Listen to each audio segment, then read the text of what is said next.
Hello everyone, in this video I'm going to talk about time-lapse videos and how you can create time-lapse with any camera you have, even with your smartphone. But before that, let's roll the intro first.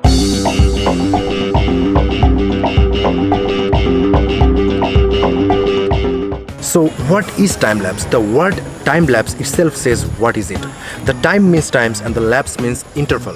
Now before understand that, we need to understand something else. Whenever we are recording a certain video, we actually record certain frames and put them together, which gives us illusion of motion pictures. Now it's a proven science that if you take 24 photos in 1 second in front of your eyes, it gives you an illusion of 1 second continuous video. So whenever we are playing a video, we are actually playing it and recording it in real time. To make a time lapse, you put certain intervals in between those frames. That's where the word lapse comes into account. So you can give the interval like 0.5 seconds, 1 second, 2 seconds, even 1 hour, 2 hour, or whatever you want. Making a time lapse is not tough. It's really easy. All you have to understand is the calculation and how you want the field to be. So if you want the clouds to be run faster, you need to put the interval a little bit long, because the clouds moves slowly. If you want the movement to be visible, you need to increase the interval between the frames.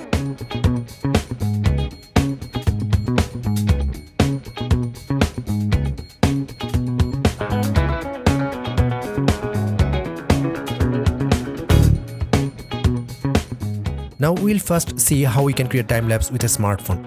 iPhone users, please follow along because the process is same for everybody. First of all, I'll go to the Google Play Store, or for the Apple user, I will go to the Apple Store, and in the search bar, I will type the time-lapse, which will give me a bunch of time-lapse apps option, from where I can download the preferred one I like. The one I like here is the time-lapse camera, which is also known as the Time Spirit. I can see the review is good and the rating is good, is 4.3 is pretty much enough. Then I am downloading it. After the download is over, head over to the Time Spirit app and click the app and open it. Press the red plus mark in the down below in the right corner and allow for the camera and the gallery. And this app is giving you two options. One is photo lapse and one is video lapse. I didn't find the photo lapse to be convenient for the smartphone time lapse. Rather, I am more comfortable with the video lapse. Press create video lapse, which will give you option of night mode and normal mode. For night mode, you can do the long exposure time lapse, which I am not going to cover here. I am just going for the normal mode. After pressing the normal mode, the camera is open for the time lapse to shoot on. And if you swap from the left hand side of the screen, you find the resolution first. Now this resolution is depending on the camera you have on your smartphone. If your camera allows a 4K, you will find the 4K version like 3840x2160, which is 4K. And also you will find some the lower resolution for the space to be more consumable. Then you find the frame interval. This is the interval we are talking about. This is the lapse. Now you can select from 0.1 second to 60 seconds for this smartphone. And then the maximum duration. This maximum duration you can set to non 1 minute, 10 minutes or 20 minutes or whatever you want. This is actually the duration of the time lapse you want. If you set it to non, your time lapse will be of unlimited duration. So I actually always put it in the non, and I can switch off the time lapse whenever I want.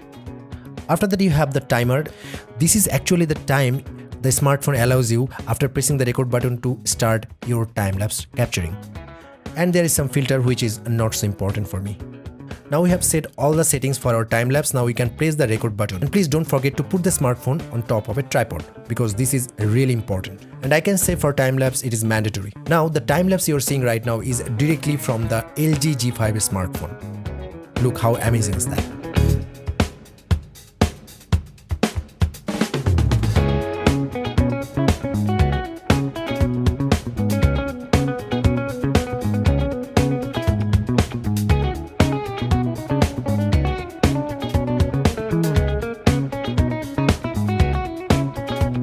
So now I will show you how you can create time-lapse with a DSLR or a mirrorless cameras. The camera I own is the Sony Alpha 6300. So I'm going to show you with that practically, but I don't have any option to show you for other cameras like Nikon or Canon. But I'm going to tell you how you can do it with other cameras also. Some of the Nikon and Canon cameras, they have this built-in functionality called intervalometer. The intervalometer functionality inside your camera lets your camera to set the interval between the frames and the number of shots you want to take, which later on you can take the photos into your editing software and make a time lapse. It's that simple. And for those cameras that doesn't have any built-in intervalometer, you just have to buy a separate intervalometer for that. The separate intervalometer will allow you to set the timer, set the interval between the shots, and set the shot number of shots you want to take. So now I'm going to jump into the Sony Alpha 6300 monitor and I'm going to show you how you can create time lapse with that. Let's go. So here we are on the screen of Sony Alpha 6300. So first of all, take your camera to the manual exposure photo mode and then go to the menu and go to the application and then go to the application list. Here you will find the time lapse. Now after buying the Sony Alpha 6300, you don't get this time lapse app built in. You have to download it from a separate source, which is not actually from Sony Play Memories, but it's from a third party which is known as Open Memories App Store. From there you can freely download the time lapse app. Now just go to the time lapse and here you will find the interval and the number of shots you will take. So you just set the interval you want, like 1 second, 1 second, 5 second, 9 second, or whatever you want, and then come to the shots and I'll set the number of shots you want. Now when you are increasing the number of shots, it is going to show you that how many seconds of time lapse you are getting at the end. So if I set the interval 5 seconds and if I get a shots like 100 shots, I will need 8 minutes and I will get a time lapse of 4 seconds. So I hope this is clear for you. And after all the setting is done, you just come to the start menu and press the middle button and it will start to take the photos at 5 seconds interval. After that you just take all these photos to your editing software and make adjustment as needed and import those photos as image sequence. So how you do it in the post processing, I'll show you in another video. So that's all for today guys. If you have benefited from this video by any means, give me a thumbs up, and if you have any question, write down in the comment box, and please don't forget to subscribe. See you in my next video. Goodbye.